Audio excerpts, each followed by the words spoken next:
Hola, esta bueno va a ser la segunda parte de lo que les voy a contar, de lo que las voces, cómo me humillan o me dicen cosas, los diálogos que tengo transcriptos, algunas partes, porque por supuesto hay otras que me da mucha vergüenza decir. Entonces ellos, un día me dicen, ella no va a ir más a la guardia, aunque necesite hablar y ser escuchada, aunque esté en estado muy crítico, no va a ir más después de lo que le pasó con la doctora Cobos aquel día del año 2019. Fue después de perder los dos embarazos, que tenía necesidad de hablar con un profesional, donde estuvo de las 12 del mediodía, y la violencia del hospital en el área de psiquiatría se hizo presente. Ella no va a ir nunca más porque ese hecho que vivió con muchos problemas postraumáticos, la alejó de ese lugar. Ella ya no confía en nosotros. Ella ya no quiere hablar con nosotros, pero justamente nuestro circo funciona así. Le creamos esta necesidad de profesionales, terapeutas y medicación hace 25 años. Si no hay enfermedad, ¿de qué vamos a vivir? No nos conviene que la industria farmacéutica desaparezca y que se sanen los locos. A tu papá le hacían cantar el himno mientras lo torturaban. Muchas veces cantó el himno. No vayas a la fábrica militar de Villa María, donde estuvo preso político tu papá. Allí no hay ningún registro de quienes estuvieron. No es un lugar que sea también conmemorado. El papá de Violeta Luca es un perejil, me dicen, ¿no? Qué linda la lección que le vamos a dar a Violeta Luca. ¿Por qué no se va a cuidar a sus mujeres que el Cornelio? ¿Por qué no? Yo le digo a estos que me dicen esto, ¿por qué no se van a cuidar a sus mujeres, que el Cornelio Saavedra de los militares no, no les traspase el cielo raso?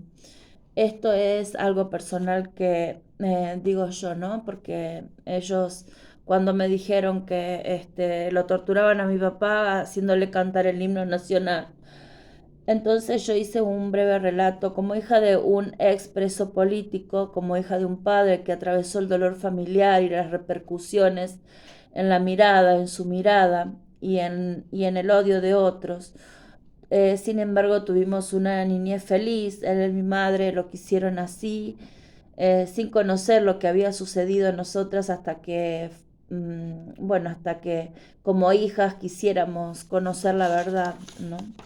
Y un día la conocimos y conocimos lo que sucedió en Argentina con la represión, el terrorismo de Estado, la complicidad de la Iglesia, y seguimos siendo partícipes de la lucha por los derechos humanos de nuestro padre, y lo admiramos por ello hasta su muerte. Y su dolor, sin embargo, seguía cuando se iba solo a un lugar de la casa, al hornito de barro, con su radio y su cerveza, y tal vez lloraba llantos suyos, llantos que nunca veríamos o conoceríamos, como víctima o torturado de la dictadura militar. Y hablaríamos, nuestros diálogos y nuestras miradas cómplices de amor se harían más intensas, y habitando espacios que eran de muchos y que también eran nuestros, eran de aquellos que lucharon por sus ideales, por sus utopías, y quisieron cambiar al mundo, y no supieron seguir un camino que no fuera de sangre y tortura. No quisieron matar y fueron matados. No pudieron cambiar el mundo en otra dirección, sin terrorismo ni horror. Supieron, siguieron su lucha en una democracia que vivo con valores de libertad de expresión, que vino, que vino con valores de libertad de expresión, de justicia y revalorización de una lucha desde el corazón y el alma, desde la política e ideología que los movilizaba y los hizo revolucionarios, únicos y sin miravientos de otros lares que no fueran los convocados para un país mejor en Argentina. Bueno, eso eso es, por supuesto, yo reconozco lo que escribo como personal y lo que me dicen, no es que yo vaya a mentirme a mí misma en lo que digo y me dicen, ¿no? El 24 del 4 del 26 me dicen, fuiste la víctima más inocente de la hermandad. Somos nosotros quienes te tenemos que pedir perdón porque en definitiva nosotros somos telépatas, estamos en el círculo, no tomamos medicación ni tenemos un diagnóstico psiquiátrico. A vos te violaron muchas veces y también fuiste abusada muchas veces sexualmente, lo que te generó un trauma muy difícil de resolver. Te pensabas que no lo íbamos a saber, de todas formas, ¿sabes qué? No sos importante para nosotros, para nadie sos importante, no tenés amigos ni familia que te contenga o visite, solamente estás muy sola y con Gustavo. Nadie le va a creer a Violeta Luca, que fue torturada por 6 años desde el año 2017 por los Rosacruces. La psicóloga y el psiquiatra van a creer que la enfermedad de Violeta Luca es lo que hace que Violeta Luca escuche voces negativas. ¿Sabes cuándo los Rosacruces van a aceptar que te estuvieron lastimando por años y que le van a creer al diagnóstico psiquiátrico y al psiquiatra lo que diga en el informe, pero nunca le van a creer a Violeta Luca que quienes la torturaron por años fue una secta, llámese Rosacruces, Illuminatis, masones, testigos de Jehová o mormones, o la CIA, o la CIDE, o los militares? Nadie le va a creer a Violeta Luca ni van a valorarla como profesional, ni siquiera por los proyectos que llevó adelante con niños, ni todo lo que los trabajos que realizó en su pueblo e institucionalmente en la escuela primaria, en el secundario, con los niños, realizando juegos en, en el seguimiento, en los informes socioeconómicos que realizó, en el seguimiento de las familias, ya sea de la escuela primaria o de la guardería, del centro infantil en el que trabajó, o aquellos que le encargaba el intendente. Todos esos informes ella los guarda, yo los guardo, bueno, los guardo, los tengo en la memoria y los guardo en, en la PC, ¿no es cierto? Este, lo lamento mucho, lo lamentamos mucho. No sabes cómo disfrutamos al sacarle las ideas a una gorda pelotuda como vos. Podés irte a la puta madre que te remil parió, porque nosotros nos aprovechamos siempre de personas que tienen ideas fantásticas como vos. Así que ya sabes, cuando quieras saber quién es el que te saca las ideas de tu canal, de tu Facebook o lo que publicás, ya va a ser demasiado tarde. Bueno, dicen, ¿sabes lo que más nos gusta? Es que nosotros nos reímos de vos. Ellos acá me ponen en tercera persona, como si hablaran entre ellos. Es que nosotros nos reímos de ella y ella ni se entera. ¿Sabes lo que pasa con las pelotudas como esta? Que ellas comparten de corazón y a nosotros nos interesa la guita. Quería leer una frase, que saqué de algún lugar que no me acuerdo dónde, no puedo decir la fuente, pero sí sé que la escribió Bill Gates y dice: las antenas 5G atentan contra todas las mentes, los cuerpos grafenados. El principio del transhumanismo, una combinación entre máquina y ADN, está controlado. Eso lo dijo Bill Gates en alguna junta, reunión, conferencia que ellos hayan tenido. Bueno, y después lo de los escuchadores de voces, ¿no? Que hay varias cosas que creo que yo ya les compartí, cómo surgen, ¿no?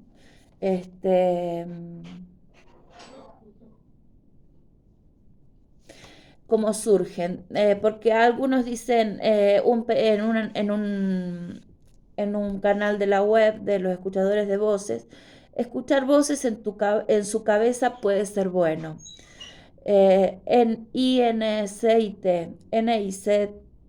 la investigación de la Universidad de Manchester se ha puesto en marcha a raíz de que investigadores holandeses descubrieron que muchas personas sanas de la población de los Países Bajos escuchan voces regularmente.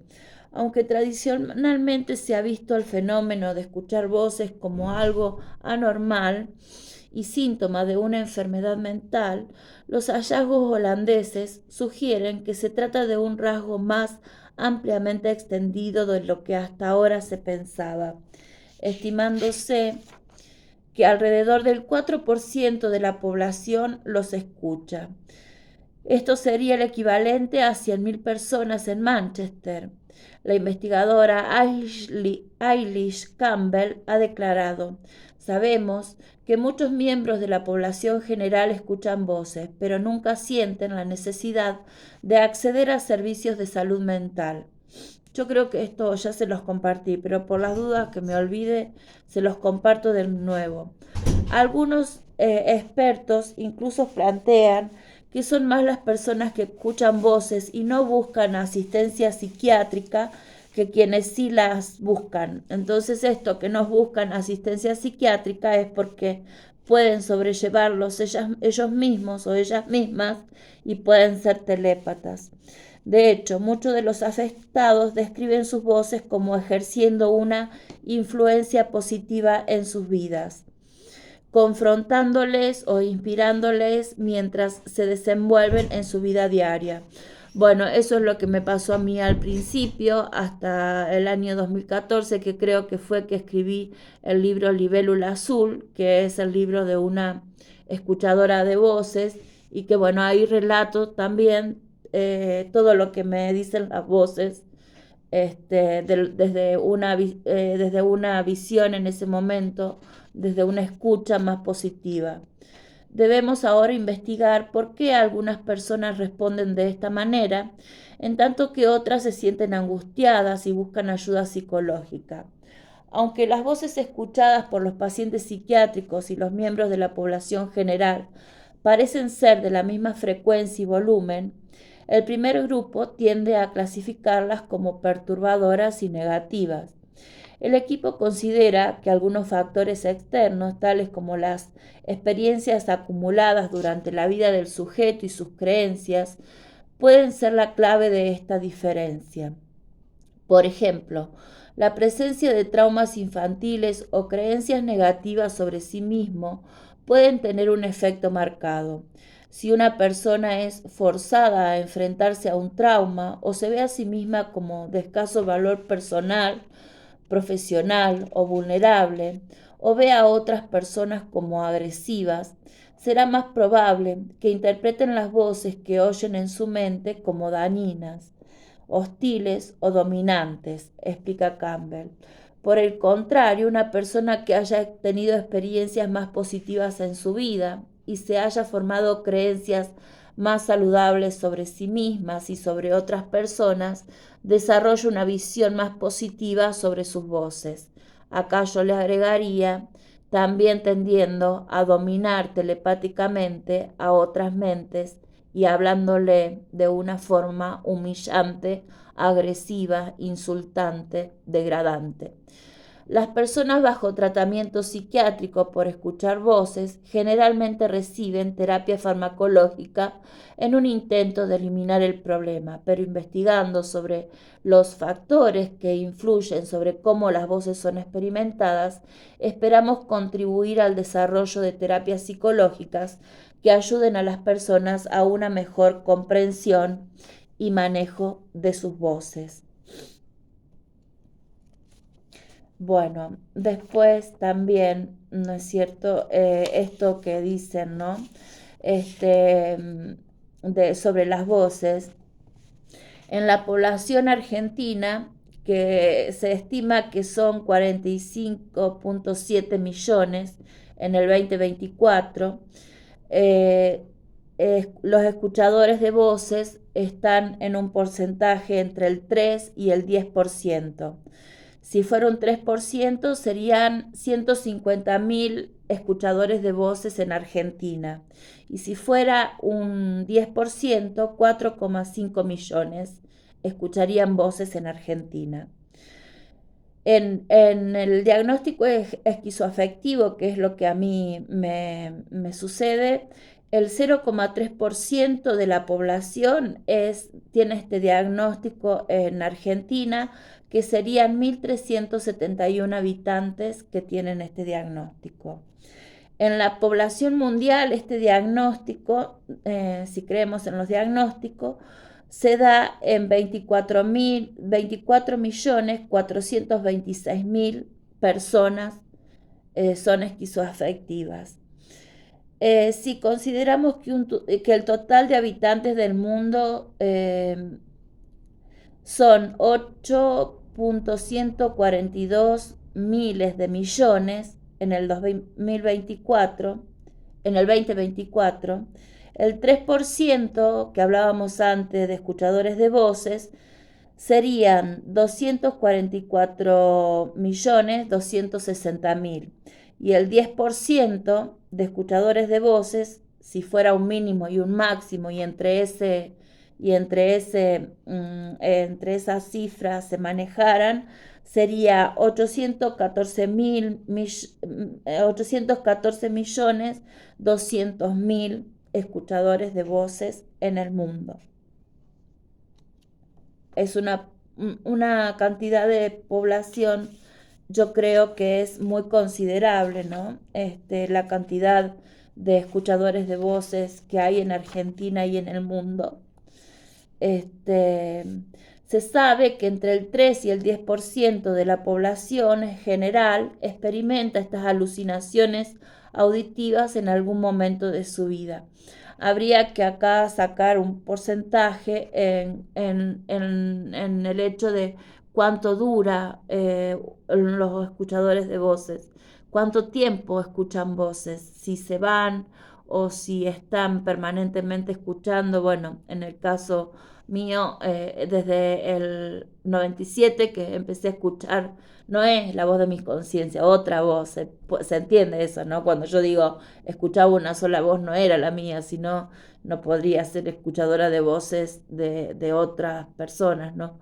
Entonces, desde el 97 y acrecentándose en el 2016, que fue justamente cuando me fui a vivir a Arroyo de los Patos, cerca de Mina Clavero, o entre Mina Clavero, a 3 kilómetros de Mina Clavero y a 3 kilómetros de Nono, en Tras las Sierras, Córdoba, Argentina, ¿no? Bueno, y ahí fui con una persona que tenía muchos problemas mentales y era golpeador de mujeres y era un psicópata, que se llama Hugo Espina y que, bueno, lamentablemente no fue una buena experiencia y yo creo que a raíz de esa experiencia negativa que tuve con esa convivencia, que también se abusó económicamente de mí, bueno, a partir de esa experiencia nefasta es que me multiplicaron las voces y fueron tan negativas, ¿no? Él trabajaba como mandarín para un grupo de militares jubilados y se iban los miércoles a Río Tercero, yo no sé qué trabajo hacían. Y posiblemente a él le decían el enano maldito, posiblemente haya tenido algo que ver con los militares de Río Cuarto durante la dictadura militar. Lamentablemente yo eso no lo sabía, pero sí sabía porque otros artesanos me decían que él había sido parte de la CIDE, que decía eso porque era un loquito. Este, eh, bueno, también me dicen, ¿quién te pensás que somos nosotros? Podemos decir que vos nos torturás a nosotros. ¿Les parece? Para eso tendría que saber quiénes son, regla de oro de cualquier torturador, porque claro, los torturadores no iban a buscar a alguien de derecha, iban a buscar a los grupos de LERP, a los montoneros, a los de izquierda, al peronismo, a la juventud guevarista, iban a buscar a los que estaban en religiones del tercer mundo, ¿no es cierto? No iban a buscar a los de ellos. Entonces, sabían quiénes eran, había una inteligencia hacia quién iba dirigido este secuestro y posterior tortura. Entonces, ustedes saben quién soy yo y por algún fin, por algún motivo, ustedes me torturan. Aguántatela, aguántatela, nosotros también escribimos desde hace mucho tiempo lo que vos nos contestás. Se refieren a las puteadas que les contesto cuando me insultan. Me siento tan impotente que cada palabra de ustedes que destruya mi interior, que me haga daño a mí o a mi familia, que me digan que es una venganza, que me insulten constantemente, me humillen y también me digan que se van a morir dos familiares o que van a tener accidentes, porque los insultos no fueron iniciados por mí, ni siquiera estos diálogos, y yo no les deseo nada más que el infierno. Antes me hablaban y me pedían que hiciera cosas que me ponían en riesgo. Eso no lo hago más, irme de mi casa.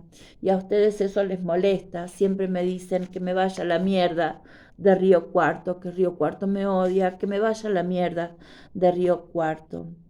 Ay, ay, ay, mira lo que dice esta pelotuda. Ay, ay, a ver. Ustedes no tienen por qué meterse en mi mente, ya sea quienes sean o por el motivo que sean, y no tienen por qué vigilantear a mis pensamientos, salvo si son torturadores, militares o les gusta el morbo. Son tan decadentes, tan egocéntricos y narcisistas, pareciera que quieren tenerme dominada bajo su yugo y tener la razón en todo. Ya van 10 años así desde la primera vez que le consulté a la PC si Lois Hay había sido abusada, usted puede sanar su vida. Había sido abusada por un Illuminati. Se volvieron locos entonces desde la PC y desde allí, año 2016, que coincide con haberme ido a vivir con Hugo Arroyo de los Patos, cada vez fue peor la escucha de voces, cada vez más crueles, más torturadores, más impotente me sentía porque nadie me creía lo que yo decía y ustedes se me reían en pleno rostro.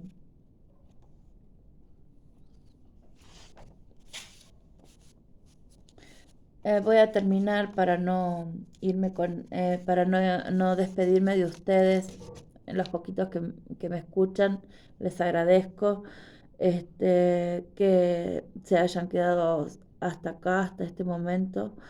Les voy a leer algunas poesías también de este año, del año pasado, de estos momentos, porque no solamente escribo lo que ellos me dicen, yo sigo escribiendo poesías, cuentos, sigo trabajando en lo que me gusta. Yo realizo distintos, bueno, ustedes habrán visto algún otro video, realizo distintos papeles, distintas texturas de papeles que después uso en encuadernación, como acaparando momentos en mi retina, momentos de un pasado que ya no vuelve. Se derraman mis lágrimas, oxidando mi rostro y dejando sus huellas. Las dejo caer. ¿Qué puedo hacer que ya no haya hecho? Ven hacia mí y ayúdame a resistir los sacudones de este temporal que ya se extiende mucho en el tiempo, que vivo, sin condiciones para detenerlo. Atravieso portales dimensionales y sin embargo no puedo detenerme. Aquella voz, esto lo escribo, esta poesía el 20 del 2 del 24, esta otra también a las 10:33. Aquella voz que ya no escucho, ¿a dónde fue? Esas caricias que ya no recorren mi cuerpo, ¿a dónde se escondieron? Esas, esas miradas que me penetraban el iris y me enamoraban, ¿se perdieron? ¿En qué tiempos he de buscarlas? ¿En qué huellas del corazón estarán hoy anidando? Esas sonrisas que compartimos, ¿por qué no vuelven? ¿Es que acaso se olvidaron de mí? Bueno, por ahora creo que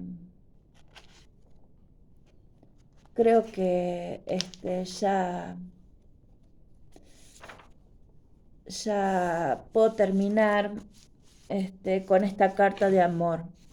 Amanecía y Cupido tiraba flechas desde el cielo, pero no acertaba al corazón, y sus flechas clavadas en mí me dejaron toda agujereada. El amor sublime, reflejado en esas arrugas sabias de la vejez que el tiempo va marcando, y el estallido que hace escuchar a tu corazón palpitar emocionado y apasionado con el amor en tus entrañas por tu amado amante. ¿Por qué será que siempre que dibujamos el amor lo hicimos con, con color rojo, con forma de corazón, que vive, que late y que palpita? También suspira, vuela, sueña, que anhela, que delira tormentosas situaciones, sensaciones y emociones, a veces compartidas y otras sentidas al unísono personal. ¿Es acaso el amor un advenedizo que entra a uno sin aviso y con compromiso en muchas ocasiones por toda la eternidad o hasta que la muerte nos separe? ¿Cuándo es realmente el final de un amor romántico? ¿Viene de Roma? ¿Es tal vez su fin cuando aparece otro amor o cuando el amor que sentías desaparece?